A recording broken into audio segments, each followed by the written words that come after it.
বাংলাদেশের চিকিৎসা ব্যবস্থা খুব নাজুক।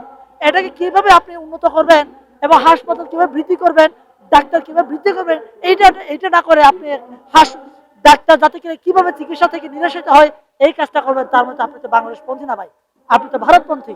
সুতরাং আপনি ভারতপন্থী যে সকল ডাক্তার আছে, যেই সকল যে কর্মকর্তা আছে, তাদেরকে ধরে ধরে বরখাস্ত করেন দেখবেন এবং এই হাসপাতালকে আবারও চালু করেন। আমি চাই বাংলাদেশের মানুষ শান্তিতে থাকে। বাংলাদেশে মন্ত্রী মিনিস্টার কিংবা যারাই ক্ষমতায় আসে এরা মনে করে এগুলো হচ্ছে যে যার মতো যে যার দায়িত্ব বসছে ওর দায়িত্বকে লুটে পুটে খাওয়া স্থান মনে করে। তো ওদের বাচ্চা কাচ্চা ছেলে মেয়েরা চিকিৎসা করে কোথায়? দেশের বাইরে গিয়ে চিকিৎসা করে। এই যে চিকিৎসা ব্যবস্থাটা, এই চিকিৎসা ব্যবস্থার নাজুকের কারণে এরা দেখেন, আমার বাড়িতে রান্না হচ্ছে, আমি খাচ্ছি না। কেন খাচ্ছি না? রান্না ভালো না। এইরকম যে এই দেশের চিকিৎসা ব্যবস্থা, আপনি চিকিৎসা নিচ্ছেন না কেন? ভালো না, আপনি খারাপ অবস্থায় রেখে দিয়েছেন, এই জন্য চিকিৎসা নেন না। এই জন্য আপনি দেশের বাইরে যান বলে আমি তো যেতে পারি না। আমার মতো অনেক আপনার দরিদ্র বা অসহায় মানুষ আছে যারা বাংলাদেশ থেকে এই সরকারি হাসপাতালগুলোতে অল্প টাকায় যেখানে চিকিৎসা পাওয়া যায় ওখানে গিয়ে চিকিৎসার চেষ্টা করে। তাহলে আপনি যে মহাপরিচালক, স্বাস্থ্য মন্ত্রণালয়ের যে মহাপরিচালক, যিনি এই হাসপাতালগুলো বন্ধ করেছেন, কেন করেছেন জানেন? সে একজন হিন্দু। এই কথা বললে অনেকে বলবেন ভাই আপনি হিন্দুর পিছনে লাগলেন কেন? হিন্দুর পিছনে লাগছে এই কারণে, ভারতে দীর্ঘদিন ধরে বাংলাদেশ থেকে চিকিৎসার জন্য রোগী যাচ্ছে না। এই রোগীগুলোকে তো ভারতে নিতে হবে, যেমনি হোক ভারতে নিতে হবে। এই নিতে গিয়েই এরা আজকে এই হাসপাতালগুলো বন্ধ করছে।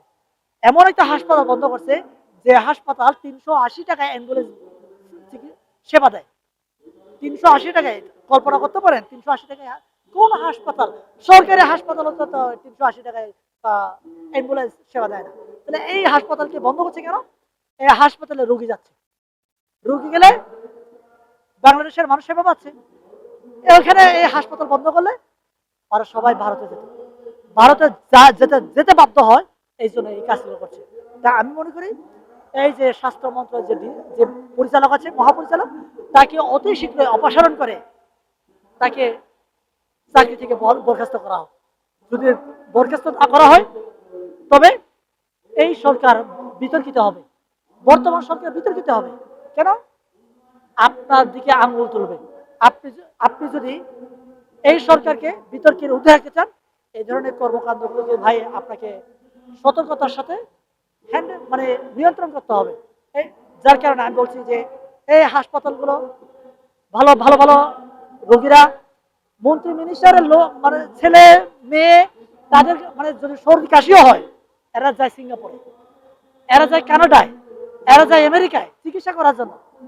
আর আমরা কোথায় যাব তাহলে ভাই? এই হাসপাতাল বন্ধ হলে আমরা কোথায় যাব?